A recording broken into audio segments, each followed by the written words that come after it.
Tadi kita telah mendengarkan bersama bagaimana yang telah disampaikan oleh beliau Al-Ustadz Musta'in tentang bagaimana keagungan Al-Quran, tentang bagaimana keagungan umat Nabi Muhammad, terlebih terkhusus di dalam bulan suci Ramadan yang kita tidak mampu mengangan-angan bagaimana besarnya fadlnya Allah kepada umat Nabi Muhammad.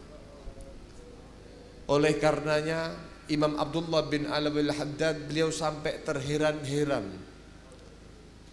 kalau sampai ada yang mengaku umat Nabi Muhammad dia keluar dari bulan suci Ramadan yang begitu luar biasa besarnya.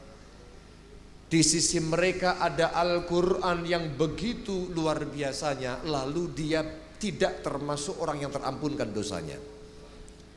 Hanya orang yang fahish, hanya orang yang terlalu buruk, hanya orang yang terlalu mendapatkan sebuah kemurkaan yang besar dari Allah, sehingga dia tidak mampu memuliakan bulan Ramadan, tidak mampu untuk menjaga kemuliaan dan kehormatan bulan suci Ramadan, dia keluar dalam keadaan tidak terampunkan dosanya oleh Allah Subhanahu wa taala.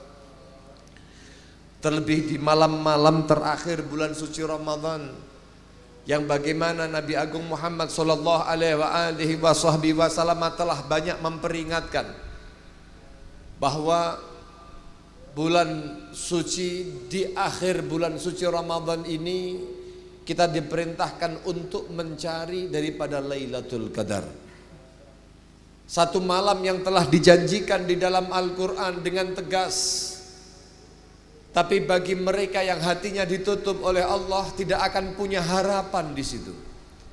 Tapi mereka-mereka yang memang memiliki keimanan yang kuat dengan janji yang telah dijanjikan oleh Allah, maka mereka bergegas untuk mengambil ghanimah besar dari apa yang dijanjikan oleh Allah Subhanahu wa ta'ala wa ta'ala fi'ulah. Oleh karenanya para hadirin yang dirahmati oleh Allah Subhanahu wa ta'ala, kemarin-kemarin kaula panjenengan terus dihadirkan bagaimana Nabi memerintahkan taharrau, ayo cari itu Lailatul Qadar itu fil witri, pada malam-malam ganjil, fil ashril awakhir min Ramadan, di 10 terakhir bulan suci Ramadan. Nggih napa mboten? Masya Allah. Bahkan menurut prediksi, kalau kita mau berbicara tentang prediksi Lailatul Qadar, di situ khilaf para ulama. Di antara mereka mengatakan bahwasannya Lailatul Qadar itu tanakul, berpindah-pindah dari satu malam ke malam lain, dari tahun ini ke tahun yang lain itu berbeda. Di antara mereka mematok bahwa terjadinya malam Lailatul Qadar itu malam ini, terjadinya Lailatul Qadar itu malam itu. Jumhur, kebanyakan para ulama mengatakan bahwa berpindah-pindah dan dirahasiakan oleh Allah. Bagaimana dirahasiakan oleh Allah? Sebagaimana Allah Subhanahu wa ta'ala merahasiakan satu saat di mana di malam Jumat, di hari Jumat yang menjadi Sayyidul Ayyam. Saat yang mana? Yang di situ adalah sa'atul ijabah, yang pasti akan diterima oleh Allah agar supaya menghidupkan seluruh malamnya, memuliakan harinya. Allah juga merahasiakan bagaimana ketaatan kita kepada Allah Subhanahu wa ta'ala. Kaula panjenengan taat kepada Allah Subhanahu wa ta'ala, tapi Allah merahasiakan ridhonya diletakkan di mana, sehingga kaula panjenengan kita ketika tidak mengetahui di mana letak ridho Allah di dalam ketaatan yang kita lakukan itu, kaula panjenengan tidak meremehkan apapun nilai ketaatan walaupun kecil. Betul napa mboten?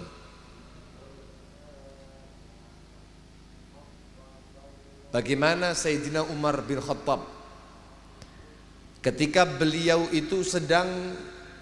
beliau meninggal dunia, lalu kemudian salah seorang sahabat bermimpi berjumpa dengan beliau. Ditanya, bagaimana keadaanmu wahai Amirul Mukminin? Dikatakan, aku di dalam kenikmatan surganya Allah Subhanahu wa ta'ala dan ampunan penuh dengan rahmatnya Allah. Pasti itu semuanya karena kau menjadi seorang pemimpin yang adil. Sayyidina Umar bin Khattab berkata, bukan. Akan tetapi aku mendapatkan rahmat dan pandangan kasih sayang Allah itu karena saya pernah suatu saat melihat anak kecil yang bermain usfur, bermain satu binatang kecil, burung kecil, diikat kakinya, dibuat mainan. Zaman riyen mboten wonten drone. Zaman dulu tidak ada layangan. Mboten wonten Mobile Legend. Yang ada mainan anak burung, terbang tarik, rahmat kepada hambanya Allah, makhluknya Allah Subhanahu wa ta'ala, dibeli oleh Sayyidina Umar bin Khattab, dilepaskan. Ternyata masuk surga karena perlakuan taat yang demikian yang banyak orang menganggap remeh. Al-Imam Al-Ghazali, beliau juga pernah terjadi ketika beliau wafat, ada seorang saleh yang bermimpi, bertanya bagaimana keadaan beliau. Jawabannya sama, dalam keadaan kenikmatan. Lalu ditanya, pasti ini karena kau telah mentaklif banyak kitab, kau banyak ibadah, kau ahli wara, kau begini, kau begitu. Dikatakan oleh beliau, tidak. Tapi karena apa? Karena suatu saat beliau ketika mentaklif kitab, ada satu ekor lalat yang menempel pada pena beliau yang ada tintanya. Haus, lalat tersebut dibiarkan oleh beliau Imam Ghazali untuk meminumnya.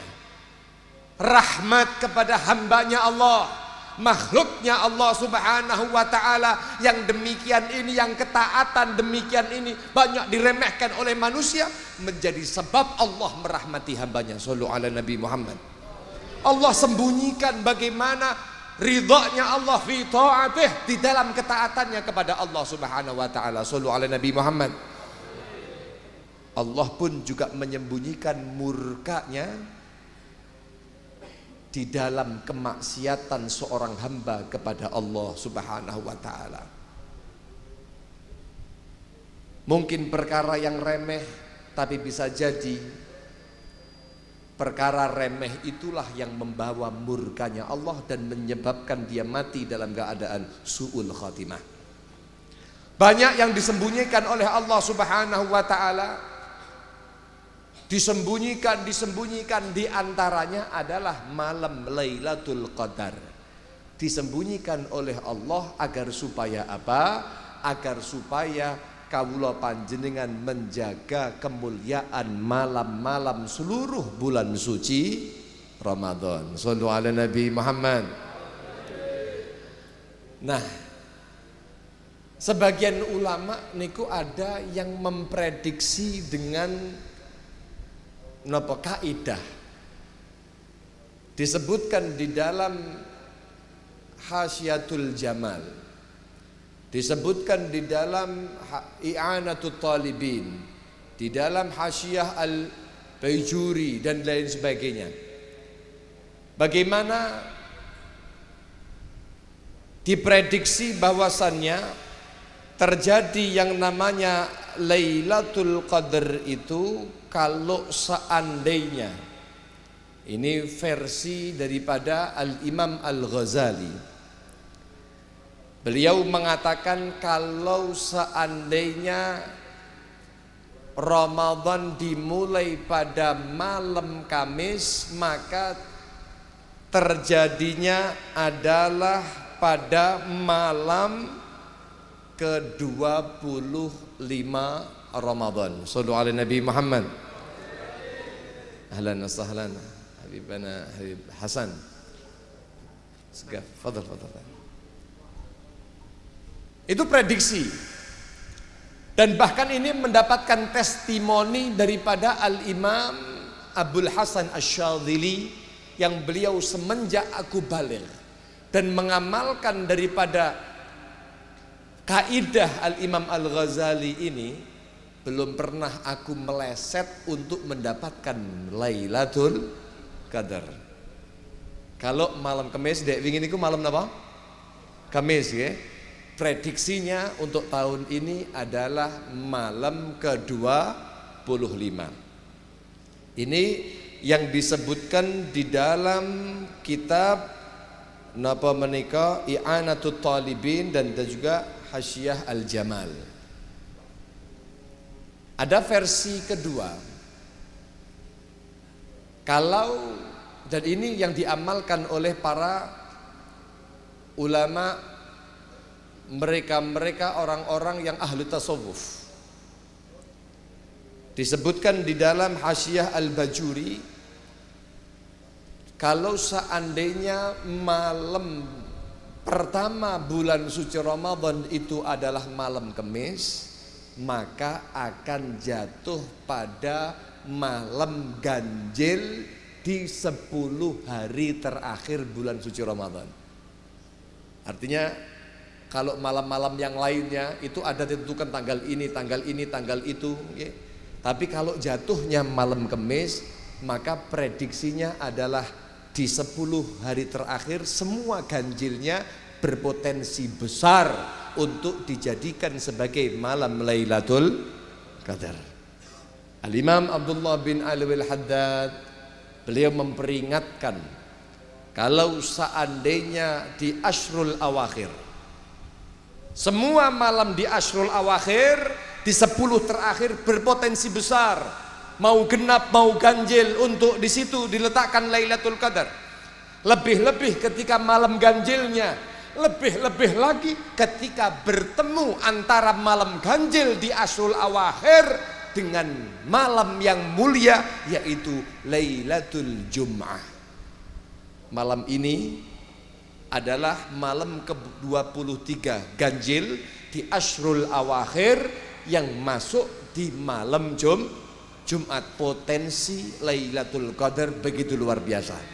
Mudah-mudahan Allah Subhanahu wa taala jadikan malam hari ini Lailatul Qadar. Amal kawula panjang dilipat gandakan oleh Allah Subhanahu wa taala. Kawula panjenengan tertakdir dapat menghidupkan malam hari ini dengan berbagai bentuk ibadah. Kawula panjenengan amin Allahumma. Apa beb makna menghidupkan malam? Minimal kata para ulama, tingkatan qiyam Lailatul Qadar itu yang pertama adalah mendirikan daripada keseluruhan malam itu dengan bi'anwa'il ibadah wa ta'at, dengan berbagai macam ibadahnya, bukan hanya satu macam ibadah. Ada baca Al-Qur'annya, ada sholatnya, ada sedekahnya, ada berbagai macam bentuk taatnya kepada Allah Subhanahu wa taala, dan itu dilakukan sepanjang malamnya sampai fajar. Itu yang pertama. Lebih rendah daripada itu adalah dia beribadah, beramal saleh fi mu'dhamil lail, pada bagian besar malam. Kalau malam itu berapa? Kalau satu malam seandainya 12 jam, ya berarti 7 jam, berarti itu sudah mu'dham. Yang terakhir sing paling kuncrit wis meh gak kebagian. Nggih. Terakhir kuncrit wis meh mboten apa? Kebagian adalah dia melaksanakan sholat maghrib berjamaah, sholat isya berjamaah, sholat subuhnya juga berjamaah. Niki sudah termasuk orang yang menghidupkan malam Lailatul Qadar. Mudah-mudahan Allah Subhanahu wa taala takdirkan kita menjadi orang-orang yang dipilih oleh Allah untuk dapat menghidupkan malam-malam Lailatul Qadar. Amin Allahumma amin. Saya mewakili daripada panitia Khatmil Quran keliling Kediri menyampaikan permohonan maaf apabila ada kekurangan, kesalahan kami semuanya, dan kami memohon, kami berterima kasih banyak atas partisipasi dan dukungan kerjasama ta'awun alal birri wa taqwa yang dilakukan oleh para habaib, para kiai, khususnya kepada Ustadz Musta'in dan juga seluruh panitia pondok pesantren ini. Kemudian juga seluruh panitia Khatmil Quran dari semua divisi, Kami haturkan jazakumullah ahsan jaza, mudah-mudahan selalu diberikan perlindungan oleh Allah, diberikan istiqamah dalam kebaikan-kebaikannya. Amin Allahumma amin. Akhiran saya mohon maaf yang sebesar-besarnya. Hadani Allah wa iyyakum ila shiratal mustaqim. Assalamualaikum warahmatullahi wabarakatuh.